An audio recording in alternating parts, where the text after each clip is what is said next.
Dish proves you don't have to spend a lot to feed a lot. And this poor man's food just got promoted.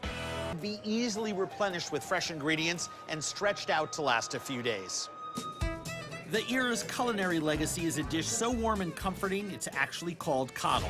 Slow-cooked pork stew with potatoes and onions. This is definitely Irish comfort food. It's the minute you eat it, you feel comfortable and you feel warm. It's delicious.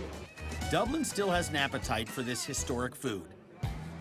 And the best can be found just north of town, near Glasnevin Cemetery, Ireland's largest, where more than 1.5 million people are buried. John Kavanagh's pub, also known as Gravediggers, is right next door. It opened a year after the cemetery to supply comfort to the mourners. John Kavanagh I was my great-great-great-great-grandfather. Ciaran Kavanagh is a native Dubliner who's worked all over the world as a professional chef. He came home to help run the family business 8 years ago. I'd be 7th generation. My dad is the 6th generation. We've been here since 1833. It's one of the oldest family pubs in the city, if not the country. We moved here when I was 3 years old, so I'm a pub child. Resurrecting the recipe for Coddle was easy. Turning it into a top-selling dish took some time. It was a kind of hard dish to sell at the beginning because everybody's mother makes the best one, or everybody's father says they make the best one. So I've kind of mixed different recipes and come up with my recipe.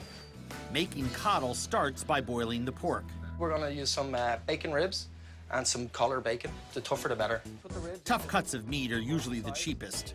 Coddle's two-step cooking process transforms them into something succulent and tender. We're just going to rinse the coddle off now. It's just come to the boil. It's about 20 minutes. We're going to wash it off in just some cold water.